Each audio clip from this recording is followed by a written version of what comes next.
ही दुनिया social media के युग में जी रही हो, लेकिन छिंदवाड़ा में रामलीला 130 सालों से अपने अस्तित्व को बनाए हुए है।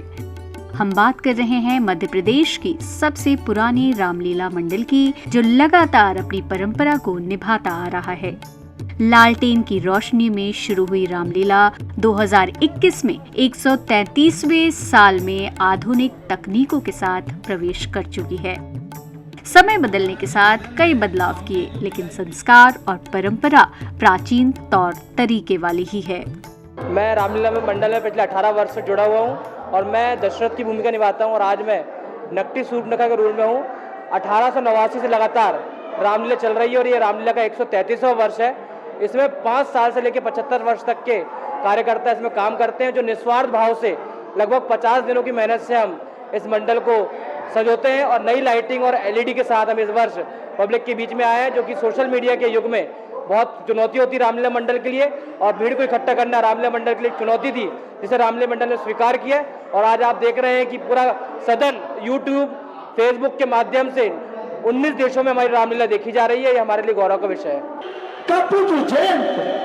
कौवे का रूप धारण करके श्री रघुनाथ जी के पद को भेजना चाहता था। आधुनिकता के बावजूद आज मर्यादा पुरुषोत्तम की लीला का मंचन उसी ढंग से होता है जिस तरह से 133 साल पहले हुआ करता था। बाली का किरदार निभाने वाले सतीश दुबे बताते हैं कि रामलीला की शुरुआत 1889 में हुई थी। उस समय के लोगों ने एक वट वृक्ष लगाया था जहां रामलीला होती थी। उसके बाद से यहाँ लगातार राम की लीलाओं का मंचन होता चला आ रहा है। हम बचपन से जुड़े हुए हैं। इसके पहले हमारे बड़े बुजुर्ग जो दादा पापा लोग थे वो भी करते थे और आज हम कर रहे हैं, यानी हमारी करीब 3 पीढ़ी चल रही है।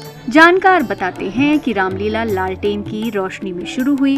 उस समय संसाधनों का अभाव था। कोयला, पीली मिट्टी, गेरू और चाक से रामलीला के पात्रों का मेकअप हुआ करता था।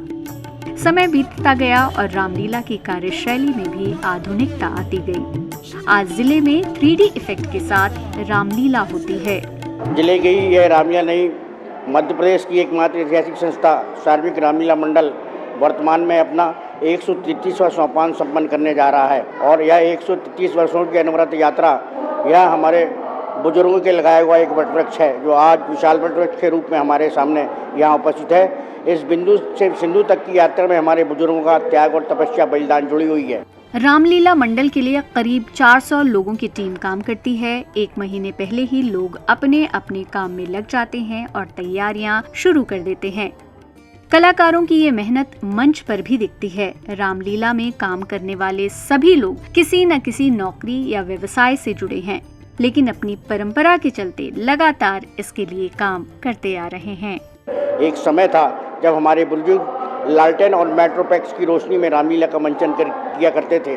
संसाधन के अभाव में कोयला, गेरू और चाक मिट्टी से मेकअप किया करते थे।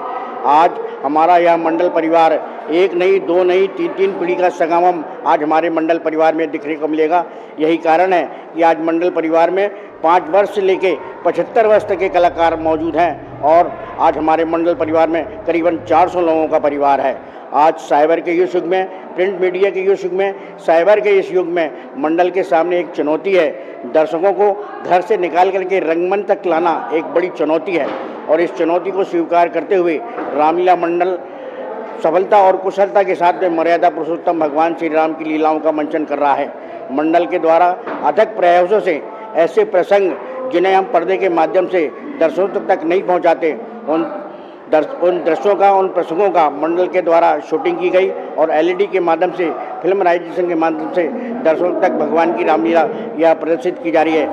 इस रामलीला की सबसे बड़ी खास बात ये है कि यहाँ 1 नहीं 4 पीढ़ियां एक साथ काम करती आ रही हैं। रावण का किरदार निभा रहे डाकघर में पोस्ट मास्टर की नौकरी करने वाले विनोद शर्मा बताते हैं कि वे 47 सालों से रामलीला में मंचन कर रहे हैं और 23 सालों से रावण का किरदार निभा रहे हैं।